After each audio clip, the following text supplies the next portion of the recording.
6 suicide case RG Kar college में और video बनाई जाती थी कॉलेज में। ट्राइपॉड और लाइट रिफ्लेक्टर मिला कॉलेज में सीआईडी को। संजय रॉय और प्रिंसिपल टीएमसी के खास हैं। ऑन साइड में विक्टिम का नाम ट्रेंड करने लगा।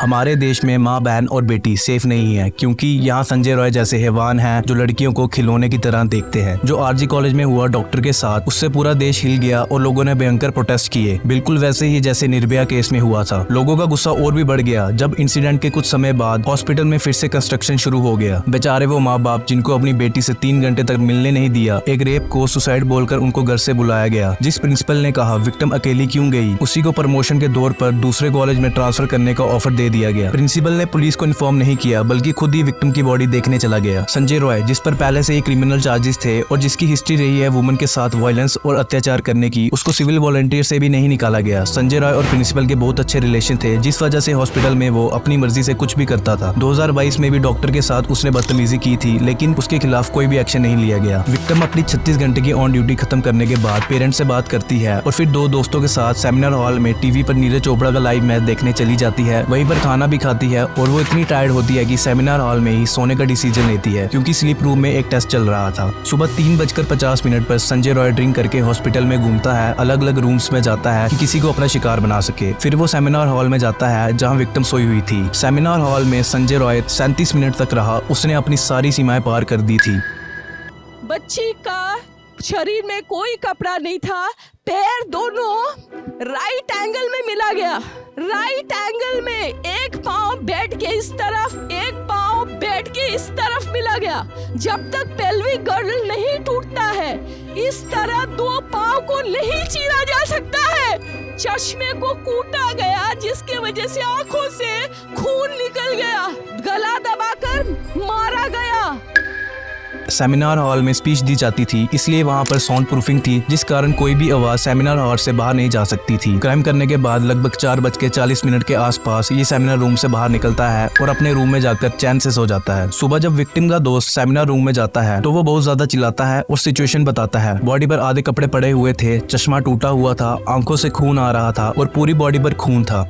1 घंटे में वहाँ भीड़ इकट्ठा हो जाती है और फिर प्रिंसिपल को बुलाया जाता है, लेकिन प्रिंसिपल कंप्लेन करने की बजाय पहले खुद बॉडी को देखने चला जाता है, जिससे उसको बाद में बहुत क्रिटिसिज्म मिलता है। 11 बजे के करीब असिस्टेंट सुपरिटेंडेंट विक्टिम के घर पर फोन करते हैं और बोलते हैं कि आपकी बेटी ने सुसाइड कर लिया है। जब पेरेंट्स हॉस्पिटल पहुँचते हैं, उनको अपनी बेटी से 3 घंटे तक नहीं मिलने दिया जाता। हाथ जोड़ती रही माँ बाप, हमारी बच्ची का मुंह एक बार दिखाओ। हमको नहीं दिखाया गया। 3 घंटे तक खड़े रहने के बाद ये दोनों हस्बैंड वाइफ अंदर जाते हैं सेमिनार रूम में, और ये पापा dead body of the girl, जिसके मुंह में खून था, फोटो खींच के लाके मुझे दिखाते हैं।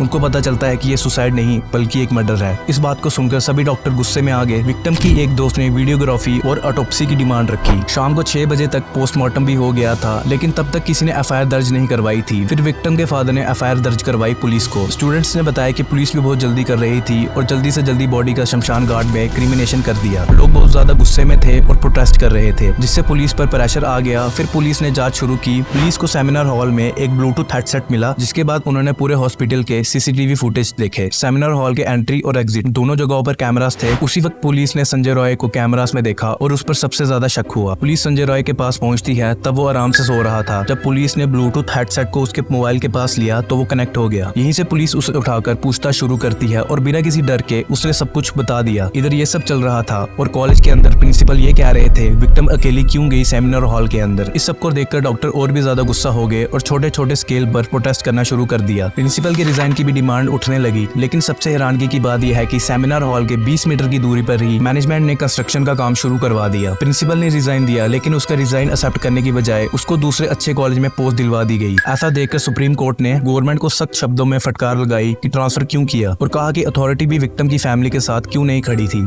रात के वक्त प्रोटेस्ट कर रहे लोगों पर हजारों की संख्या में अननोन लोगों ने अटैक कर दिया और हॉस्पिटल में भी तबाही मचाने लगे। इसमें हॉस्टल में लड़कियां भी सुरक्षित नहीं थी और हॉस्पिटल में पुलिस बाथरूम में जाकर छिप गई। उस भीड़ में से कुछ लोग पहचाने गए। पता चलता है कि उन सबका कनेक्शन टीएमसी से है। एफआईआर के बाद 13 अगस्त को ये केस सीबीआई को ट्रांसफर कर दिया गया। आखिर क्यों गवर्नमेंट प्रिंसिपल को बचाना चाहती है और क्या मतलब है ममता बनर्जी का प्रोटेस्ट करने का? क्यों पुलिस ने कुछ नहीं किया जब अननोन लोग आए और प्रोटेस्टर्स पे हमला किया? क्यों आरजीकर कॉलेज की हिस्ट्री हर केस को सप्रेस कर रही है? 2001 में सुमित्रा विश्वास, 2003 में अरिजीत दत्ता, 2016 में गौतम पाल, 2020 में पलोमी शाह। सीबीआई ने अपनी प्रोग्रेस रिपोर्ट कोर्ट में सबमिट कर दी है। सीबीआई ने कहा है कि अभी बहुत कुछ खुलना बाकी है इस केस में। अभी की कहानी है कि सीबीआई आरजीकर कॉलेज में पॉलीग्राफी टेस्ट कर रही है सिक्योरिटी गार्ड पर और ये इन्वेस्टिगेशन अभी भी जारी है। इतना सब होने के बाद संजय रॉय को कोई पछतावा नहीं है। वो अभी भी जेल में है और एग चाउमीन की डिमांड कर रहा है। लेटेस्ट न्यूज ये है कि फॉर्मर प्रिंसिपल संदीप घोष को अरेस्ट कर लिया गया है। ऐसे हॉरिबल केसेस को रोकने के लिए वेस्ट बंगाल की सरकार ने एंटी रेप बिल पास किया है। जो भी रेप करेगा उसे डेथ पेनल्टी दी जाएगी। इस कदम का ये मकसद है रेपिस्ट के लिए सख्त से सख्त सजा तय करना ताकि इस प्रकार के घिनौने अपराधों को रोका जा सके और समाज में महिलाओं के प्रति सुरक्षा का माहौल बनाया जा सके। विक्टिम अपने परिवार की इकलौती बेटी थी जो उनकी देखभाल करने वाली थी। ऑन साइड में विक्टिम का नाम सच ट्रेंड होने लगा है।